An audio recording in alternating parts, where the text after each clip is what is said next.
Lựu đạn, né đi. Cây lên rồi. Cây còn cây lên luôn á. Gào đi. Nhà B2 là 1C. Ê, hành lang 1 C. Ui. Cúp B mất. Sân B cục đá sân B 1C. Ôi. Hai tay Huy đúng rồi. Nhà B thằng con trước nhà B. 50 552 nữa. Đi ra bắn đi, alo. Giờ nó đem khối cửa B này. Ôi. Có thấy chưa, kia ra bắn đi. Nhưng mà thì cái view chạy ở đâu? C4 nữa rồi. Ây da. Hay quá.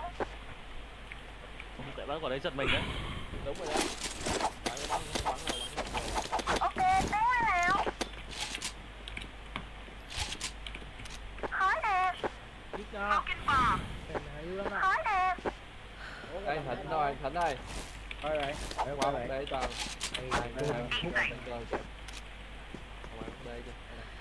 Khó mà đâu. Hết rồi luôn. Cây vô còn 1. Lựu đạn, né đi. Nó liều. Khói nè. Bắn chắc đi, hai bên chỉ nhắc rồi đó. Cái này trên thôi cho boy. Đây từ slip này.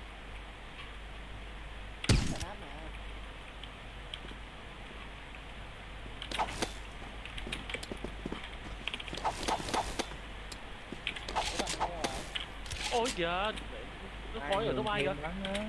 Top 2. Để luôn thì rồi. Giúp B. Khói là mình chịu. Bắn ca đi. Mu nè. Ê, dốc B mòn kìa, cắt phải luôn, cắt cửa phải. Xe cái một nè. Tụ ma gì? Dùng mít ta luôn. 2 rào. Rào lên 2 con ngắm. Hay. Con rào. Bên phải Khánh An.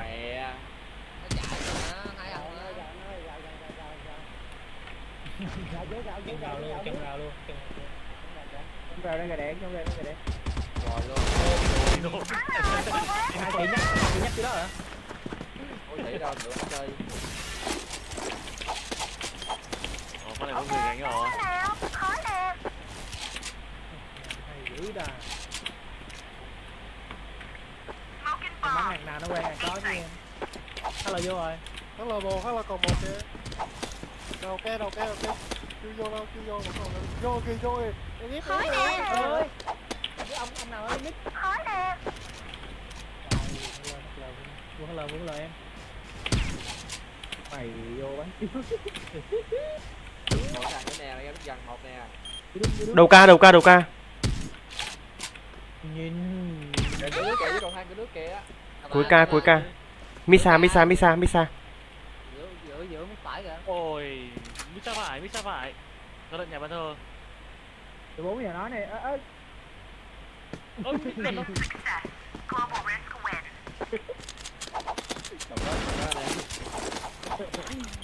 Cho Hoàng nhá. Nó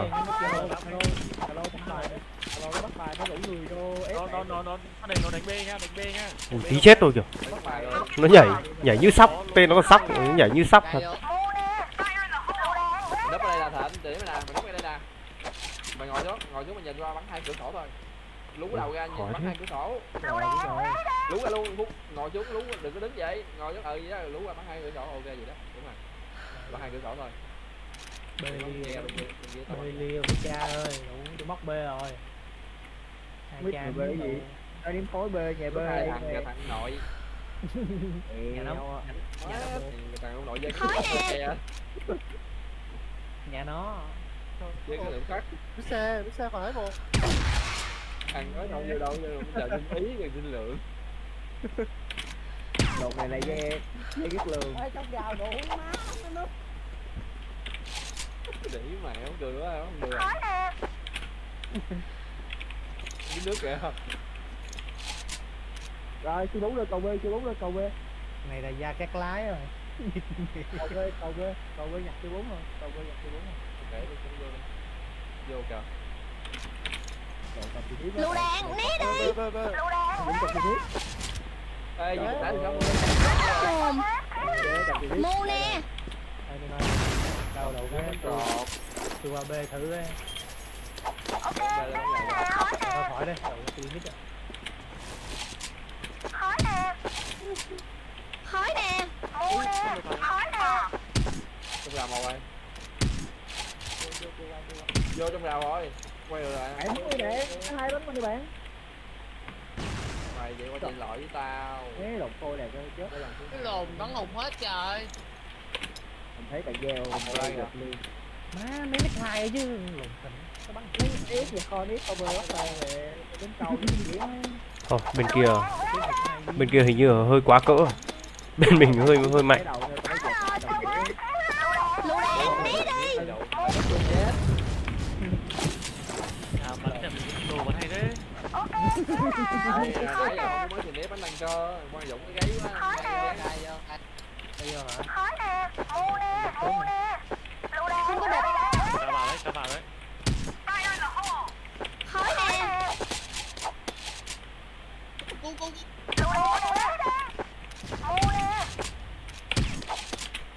Mẹ ơi Đừng có kìa. cầu B giúp nhau, cầu B giúp nhau. Cầu B giúp nhau. Ơ ra miếng nước rồi kìa. Rồi cái cầu nước ấy. Lựu đạn, né đi. Ca. Cái tàu này. 2 mét ca luôn, 2 mét ca. Tino hắt lên một rồi, Tino vô hắt lên một rồi. Lỡ nó móc làm sao Tino? Ca lên một. Lên từ. Bắn Hà Lan đây tao bắn vào cho. Ui sao hay quá. Đủ. con nghe đó, con nghe đó. Trời non quá Dũng ơi. Mu nè.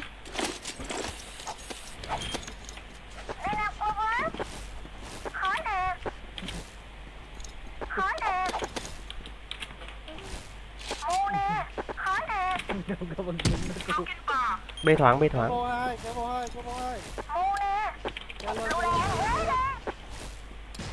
Khói nè. Nó đi mù à?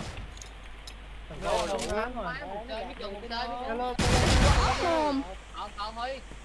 Giữa mí tao dưới. Quá bình thường. Trời ơi má, nó hai kỹ. Mắc chứ. Trời. Nhìn khó như cái lồn. Con chữ đỏ. Con chữ Nó đỏ. một.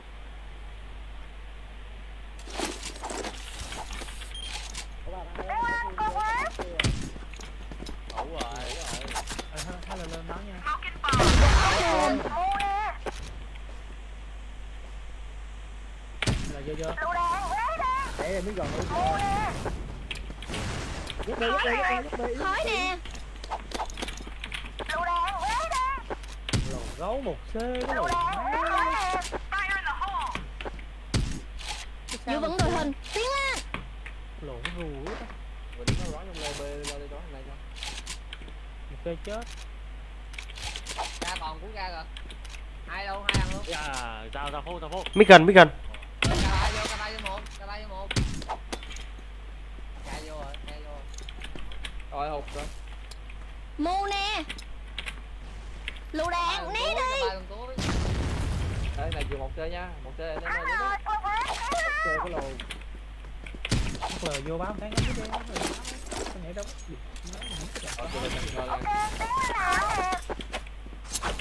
Thôi lên ska bắn hơi vui.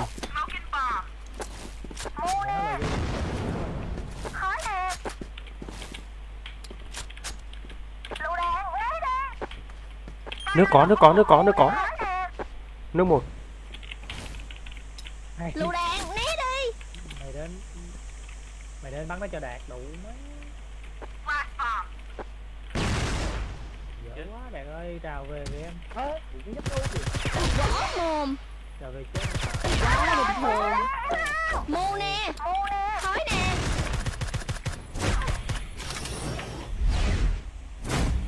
Tù mẹ khả năng bắn cái cây này bắn hay rồi. Phải không? Lựu đạn nè, né đi. Trời trên cái này còn tiếng đạn với đại cấp.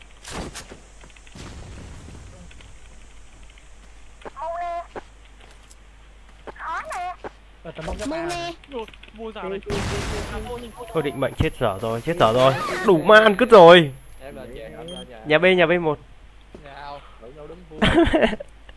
Nếu cái gì nếu cái mất cả mình cũng mù thế này. Quả đấy khói quá không nhìn thấy gì. Cho tôi kìa. từ một chơi.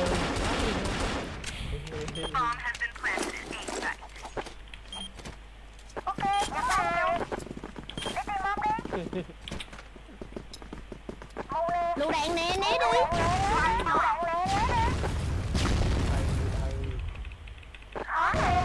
Tao hát rồi nè. Trời ơi. 40 rồi. Hai bao, hai tư nữa. Hiếu cũng sao anh Hiếu được cái dẹt. Nhà B. Hay là một xe lên lính đi. Phải. Biết nồi luôn Rồi, trời. chúc. Để Hay là một xe đi không? bắn nữa. Anh không thấy khói thì anh đổi Đâu biết. lót ấy anh dẹp phải đó. Có lợi viên hơn. Chờ lồn thịnh nói này luôn má. Sao đi ra Yến chờ tôi. Đẩy vô cái B đi đừng ném. Khói nè.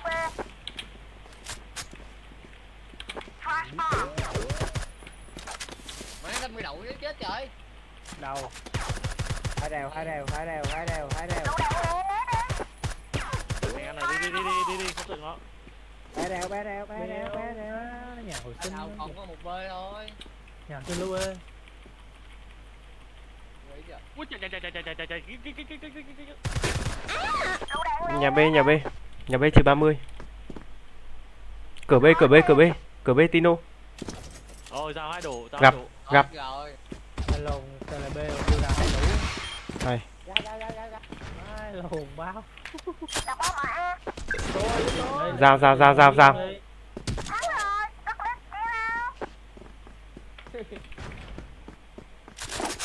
Tino bắn mấy con boss này. Trời ơi ẩu mẹ tôi cứ về. Kia yêu. Bắn cái cao luôn lấy xích giỏi. Lựu đạn nè, né đi. Giờ nghỉ bắn nó nha. Chỉ nhiều được rồi. Tôi biết sai kìa. Chỉ nhiều mà nghỉ nha. Trời bắt cái Tino đi. Mắt tao mù. Anh mò anh ngồi trên đế phải đang. Lộ cũng mù. Ồ mà hên nó còn boss. Mà binh mới móc à. C1, C1. Móc cũng ngu. Về ra đi em trai. Rồi vậy cũng đỡ tiếng đàn nó liếm nữa. Ôi tiếng đàn này bắn gì đây. Trừ 60 sân B. Đây có chút bộ. Hồi nãy chạy tốc bắn bộ kia ông Phương bắn gì đi. Bắn tốc mười mấy. Viên cuối ăn. Trời. Hết 8 slot đi.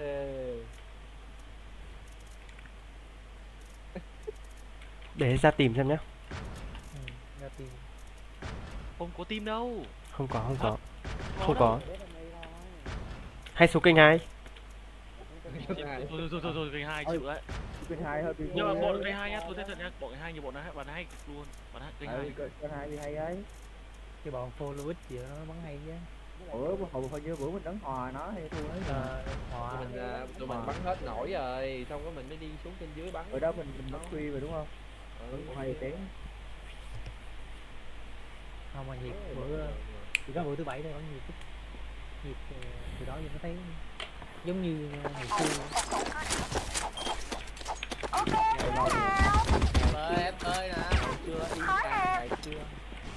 Lựu đạn né Thôi. đi. Qua Khói nè. Ui tôi có một C4 rồi. Đàn quay chưa vậy? Qua rồi. Bơi vô.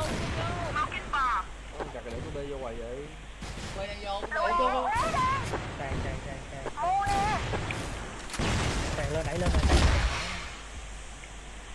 Tràn cửa chát. Không rớt hả? Nó chết rồi đó. Vô rồi. Tôi kỹ. Cái tôi. Bơi kìa tao kìa. Bê, điếu thấy. Cô bê. Tôi kỹ. Vẫn còn cú bê luôn, vẫn còn cú bê Rồi xong còn rồi. hàng cú bê. Mồm. Trời chứ hai máu luôn kìa.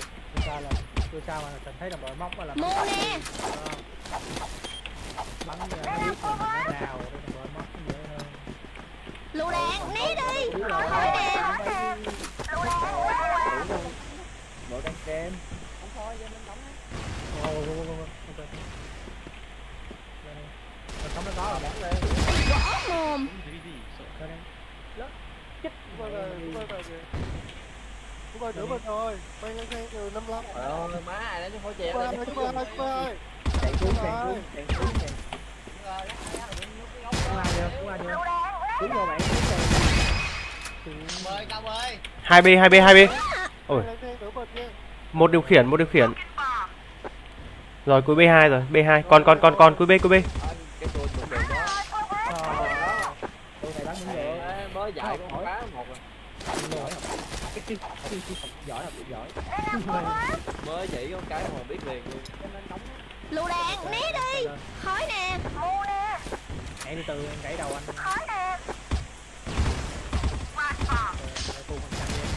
Ê mọt mẹ luôn rồi kìa. Cú bê anh. Cái nịt mày bay đầu luôn vai lồn. Quá yếu. Nó một cái Để lắm đi. chạy một một. Mày dám đi đâu mà. Đúng không? Đúng không? Mày dám đi à? Nó lên hai nó vô đi ngang. Cú bê một. Cú bê KB rồi. Mù nè.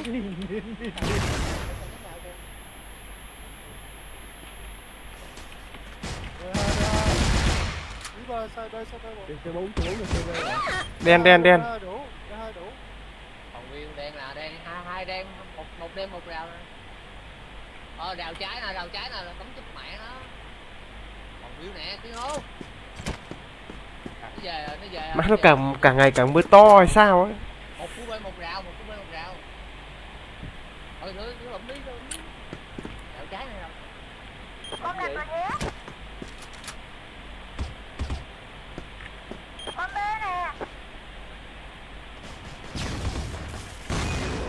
Nhú cái đầu đấy. Má mày cái đầu rồi kìa. Nó lên bãi con cằn.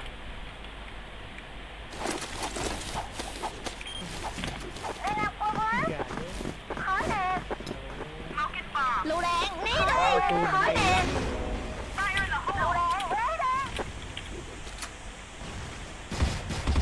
Cống 1. Dạ đi.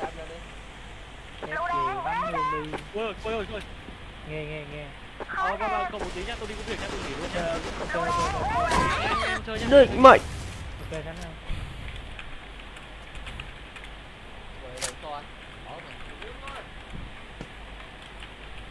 Ôi quá cái thấy. Tài nhớt 1C. 551 rồi. Trước thôi là giàu quá. Con dao kìa, đùa vãi nồi thật. 551 rồi sang. Đây một. Đúng rồi nào nữa. Còn một nữa, còn một càng nữa, một C. Một C chết mẹ. Này chúng bê có máu rồi. Bốn cú bê. Thì nổ bắn đi. Cả sếp với là chỉ có Huy Lai không cày thuê, thôi tôi chịu rồi. Không cày được, mệt lắm. Anh em còn khỏe, anh em cày chứ tôi yếu rồi. Lựu đạn, né đi. Hỏi nè.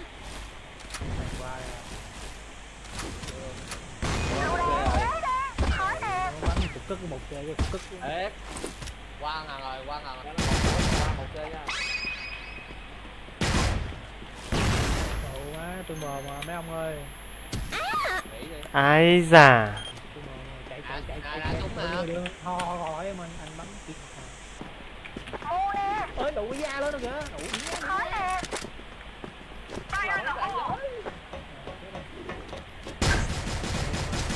Cái hộp má cống cái mẹ. Hai yếu, team nó hai yếu đấy. Ôi là trời. Còn một yếu nữa. Rồi thằng này một máu. Mít nhỏ lần cuối. Ngắm.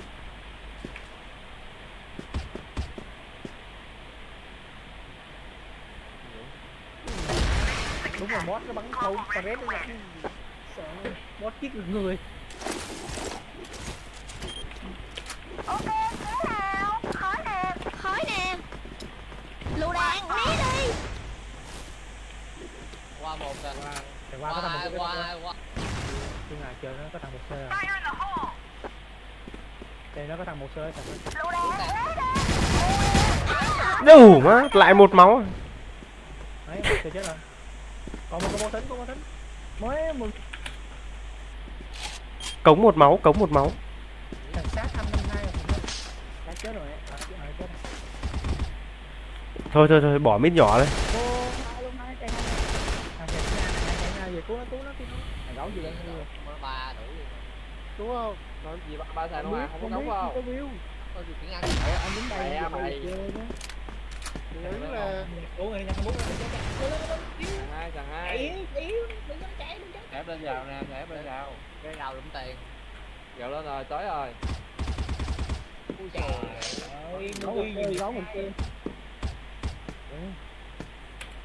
buồn huy mình ra càng luôn chờ đây Đen kìa. Ra dí luôn á. chạy à. rồi ngày thì biết chết rồi Trời ơi, đầu ăn cơm đừng học hỏi nha. đối thủ bắn vô Tôi bắn toàn mồm là sao nhỉ? Thôi, bỏ cái mít nhỏ. Mai ơi cứu anh em Mai. Lựu đạn né đi. Khói nè.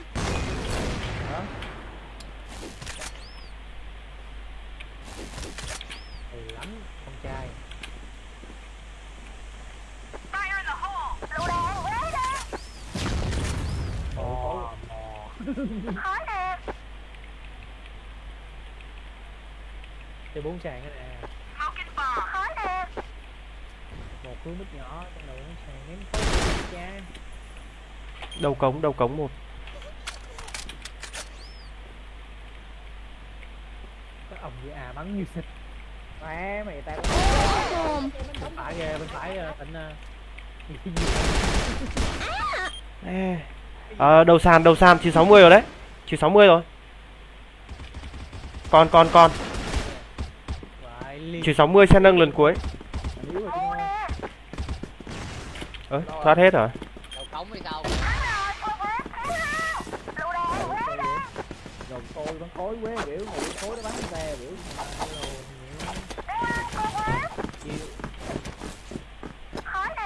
Lựu đạn né đi. Khói nè. ơi là con Dũng bắn cây à Nó mò mà. đừng nhấn cháy Khói nè. Đủ má. Xe nâng với mít nhỏ.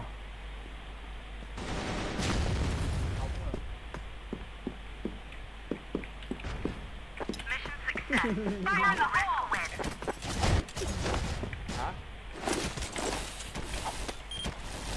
Ok, tiến lên nào. Gì nè. Khói nè. Lựu đạn né đi. Khói nè. Hỏi anh sao? Cẩn thận, sau lưng. tôi nó nhỏ tình luôn Khói nè. Cái lăng rồi. phải lá nè mù mẹ kìa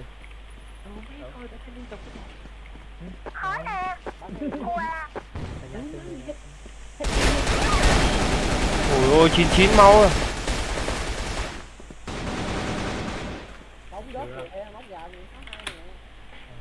ra luôn đi cho nó bắn Thôi ra đi đi. 18 rồi VH 18 anh em VH 18 anh em ơi ai đâu hả Nói gì giờ? 18 anh em ơi, Quang Dũng hay non. Ra bị Thôi bay. không chiều về. đi nói gì giờ bao nhiêu Trời ông mình.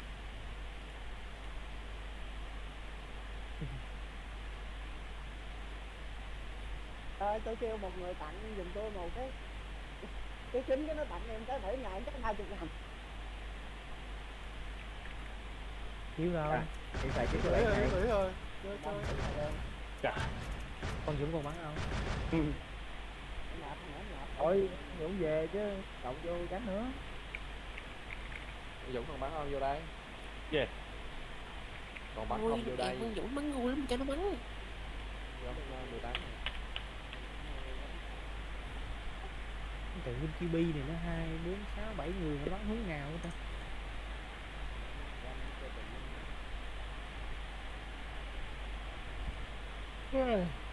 Bốn là ai đây? Thôi cậu luôn ấy, ngày mai tăng cũng được. Tiền văn.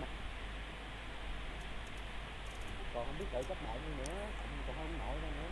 Để tôi xem Thôi tiền lồn tiền với thằng ham nói nữa.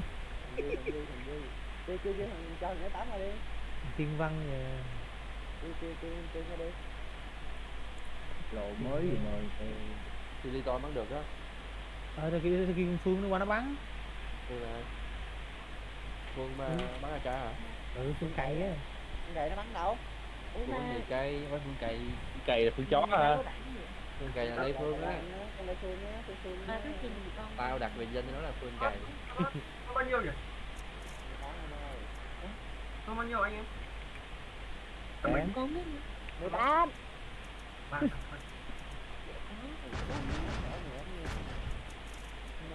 Giờ em đang phân dân nó hết nó. Biết nha.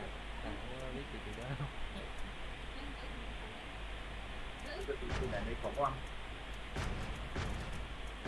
Lai có chơi mấy nó cái đấy.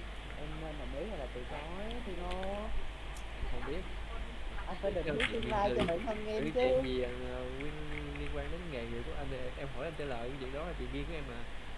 Nhưng mà anh phải giải đáp thắc mắc cho em chứ. Đâu có thắc mắc gì đâu, đi không đi chứ không đi đâu. Hỏi tại đâu. Em với bộ hỏi anh đi. Đi. Đi. Bye bye. Nhưng mà tầm 11 giờ. Thôi đi bây giờ đi. Má em mà đi giờ đó tụi đủ em ấy. Đủ mấy mình lùn bắn dũng suốt ngày mỗi một là đủ nghĩ này. Phải luôn. Đồ Mở mồm nha, đủ rồi tốn cu vô mồm. Mở mồm đủ. Qua phòng chính của không? cô cặc gì nói một câu đủ má bao người cắn nhau trời. Huy đâu rồi? Cộng 1 nhá, tôi nghỉ luôn. Rồi thằng lồn tôi đi cảnh ngồi kế bên tao đụng má qua bắn chặt kìa. Ôi biết cũng tiền văn ồn quá. Thôi nghỉ anh em ơi, mệt quá. Bán xuyên đêm luôn hả bạn? Thôi, bây giờ tôi nghỉ rồi, 9 rưỡi rồi. Thì nghỉ đi, ai nói mà chơi đâu. Thôi nghỉ đây. Tạm biệt cả nhà. Rồi tiếp đẹp có bắn mày. Mình off đây. Phải chơi lại mà. Là thân tuần rồi. Thôi bỏ đi mà chơi gì nữa. Nghỉ 4 tháng chơi từng. Bỏ đi cho game nó sạch đẹp.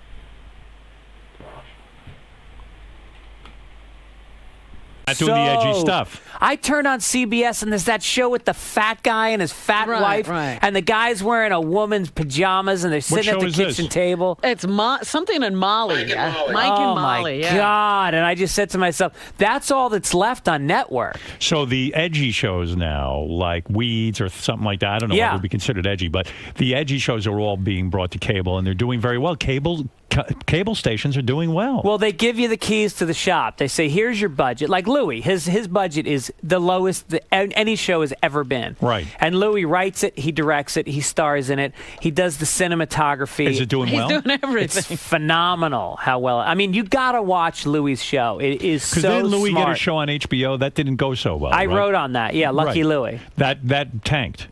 It didn't tank, actually. It was just, it didn't fit in with HBO's programming. Okay, so that went away, and now he wrote his own show. Yes. And he's successful. Yeah. So he can go out on the road now and do, not on the road, but he can go to, let's say, a big venue. Yeah, and he goes to pack big it. theaters. What's a successful comedian packing a theater with? Like a 3,000-seater? Yeah. Yeah. That's a big deal. Yeah, I mean, even 2,000 is a big deal. So how much can a comedian make in a night if he's a top draw act and he's on top of his game? Well, if you got, depends. Some comics going with a higher ticket price than other ones. So if you figure you're going in at $40 each, that's, what is that, $80,000? Right. You take most of it. He's taking 50. Wow. So and he's then you making go big out and money. you do 2 or 3 in a weekend. But Louis C.K. works dirty. Yeah. All right. So who are the guys that are now going out and have completely cleaned up their act and they're making a fortune? Brian Regan, who's phenomenal. He was on my Sirius show last night. Right. And then Mike Birbiglia is doing really well. Were they guys who started out working dirty and then kind of made a conscious decision? No. They were always clean, Right. but I haven't seen anyone go clean. Lewis Black does really well, and he's not. He says fuck and all that, but he doesn't do sexual stuff. He's Right, talking more about politics. Politics, right. Yeah, But he'll use the F word. Yeah. Yeah. So where do you fall in all of this? You get on Letterman. Yeah. It used to be in the old days, if you went on Carson and you were one of his favorite, you would blow up. Yeah. So now when you do a Letterman shot, I would think that this is a very big deal. Like you're an approved comic that gets to go on and do stand-up on Letterman. This is your 5th time. And you did it last night, but it didn't air last night. It'll air Friday. I don't understand that. Letterman takes off Fridays, so they bang out 2 on Monday, and then they put the Monday show on Friday. Oh, okay, I got it. Yeah. All right. I didn't understand what was going on there. And now when you do that, does your price go up when you go to a comedy club? You know, my price is based on bonuses usually. So if I sell out shows, I get extra money. And yeah, when I do that, when I do this show, I sell out my club that weekend. Do you see a spike in ticket sales when you do the Letterman show? Not necessarily. Isn't that weird? Yeah. I mean, the guy's seen all across the country. Yeah. Why But is then that? why do you feel it's good for you? To me, it's just validating. I have so much respect for Letterman. I mean, I just truly, it's like the Olympics to me when I go on that show. But why doesn't his audience respond and come out to your shows? I don't know. I mean, think about maybe who's watching it at late at night. It's 11:30. You just put the kids to bed, and you know, it's it sounds to me like my approval is worth more than Letterman's. It is. Why am I not considered this way? Why aren't you on those You're lists? Jewish. I'm a Jew. Yes. Well, wait a You minute. hit it right on the head. Yeah. That's not supposed to hold you back in show business. Of course it does. It makes you more effective, you know, because your people. My audience is loyal. They hear you on the show, and they come out and they say hello to you. Absolutely. And the show I'm doing, even more so than coming on here. Do you still go to a comedy club? Now, you're at a good level, right? I think other comics respect you. You're making good money. You got a show here on Sirius. You're on our channel, the whole thing. You got a big podcast. You got a podcast going on now. I love that you guys still laugh at that. Because it's a funny. real thing. It's a funny word. I know. That's great. It's great. If you can't You're believe a cute little can't believe how podcast. well it pays. You know, it doesn't make money. It ain't broadcasting. That's Hey, all I got know. commercials. Do you? Yeah. Who's your sponsor? I have Squarespace, which is like a website building thing, and Boy, then I don't I've even got have that. Audible.com, which is books on tape. Boy, I don't even have that. Yeah, sure. How many downloads do you get? I get like 100,000 per show. I do 2 a Really? week. Yeah. Wow. Oh, you do 2 shows a week. Yeah. And 100,000 downloads. Yeah. And those are people that download it and they listen to the whole hour. It's not like It's an hour show. yeah, it's not like, you know, it's Tuning on in the tuning background. out, It's like they listen to the So hour. I feel like maybe your career is starting to really come together. Like you got a lot going on. Will you still go to a club and will there be like a heckler? Or are you past that Oh now? Jesus! I Do had you a still- guy. Yeah. I had a guy Friday a week ago in West Palm Beach. Yeah. And he was holding up his cell phone and giving me the finger, so the light from the cell phone would show his finger. Ay vey. And so You're the wrong guy to do that. And I to. got off stage and I went towards him, and the mic was tethered to the stage because the cord would only go so far. Yeah. And I was screaming at him, "Stand up and come over here! I'm punching you in the face. We're fighting. Come here." This is during your show. During my show, and the entire crowd, they were asking the servers, "Is this part of the act?" And I had snapped. I had lost it. So you mean as professional as you are, as accomplished as you are, with the 5 shots on Letterman, you'll go to a club somewhere. Where was this? West Palm Beach, Florida. West Palm Beach, Florida. How old a guy is this sitting there in the audience? Probably 50. 50. Why in God's name is this guy paying to go see a show and then giving you the finger and holding up a phone in your face? What is the motivation there? He had been bothering every other act on the show, and then every time I was halfway through a joke, setting it up, trying to connect to people, all of a sudden he would yell out his own punchline.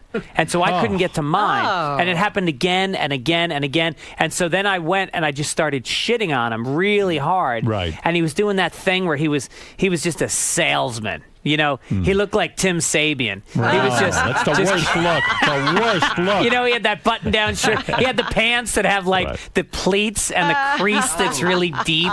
So you were really getting you were gone. I mean, you wanted to hit this guy. Yes, very much. How were his punchlines? Were any of his better than yours? No, they weren't. not at all. And in a sense, that guy is the worst type of guy because you'd think the audience would get up and beat the shit out of him because they've paid good money to see you, and now he's ruining the show. Well, the audience, that's the good thing about hecklers is that the audience is usually as annoyed with them as I am. Right. I'm on stage. I got the mic, and so you can. It's an art. You have to make sure that they're completely with you. Right. You have to establish that he's the bad guy.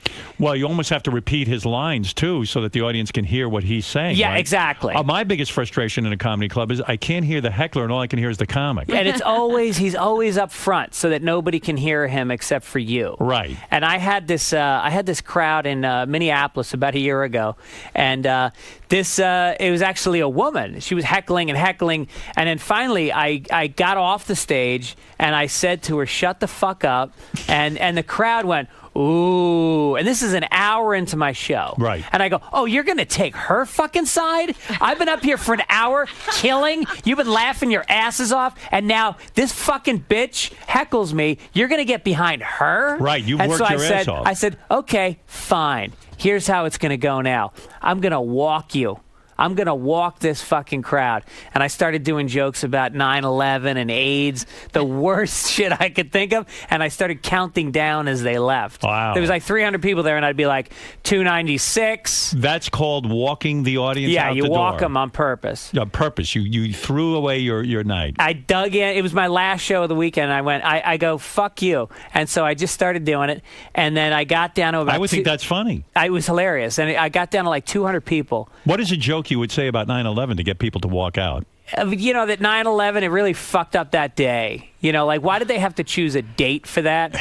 You know, like, what if you're Middle Eastern and that's your anniversary? Can you ever go out and celebrate in a restaurant That again? seems like a funny thought to me. Yeah, but when you're in the Midwest, you don't even say AIDS or 9/11. So you started to do your AIDS material. Yeah, and abortion jokes. Abortion jokes? Yeah, What's yeah. an abortion Did people joke? walk? Well, like you know, now they say, I just read that it costs like $1 million to have a baby and raise it through college. Right. So no woman should ever walk out of an abortion clinic with her head hung down in shame. You're a winner. You just hit the fucking lottery. Now that's a good joke. Yeah. But that's a joke you take when you want to chase the audience. Yes, away. that's when you want. Well, shake them out. I shook them out. 200 people stayed after about a half hour of that. I think I would stay. I think I like it. It was like watching a car wreck. So then I wanted to reward them, and I go, okay, you guys did it. You stayed. And so I did 20 minutes of like my oldest shit that was like I knew would kill. Okay. So I did an hour and 45 minutes, and I have the whole thing on tape. Did the heckler stay? No, she was gone. She was gone. Yeah. You got rid of her. Yeah. So go back now. This other heckler you're talking about, the guy who's flipping you the bird, and I know you have a short temper. I know that you're into fighting. The guy flips the bird. He's got the phone on you. Do you punch him? No, the security finally came, and he was still smiling even when I was telling him to come closer, and which just makes you get angrier because he's not giving you anything. Right. And so finally the bouncer came over and told him he had to leave.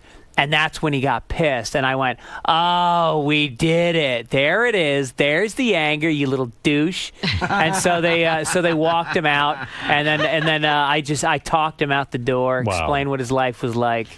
Well, it's very difficult. You probably try to resist that because you don't want to ruin your whole set as a comedian, and you don't want to make it all about the guy. You almost don't want to give in to him because he gets all the attention he's been craving.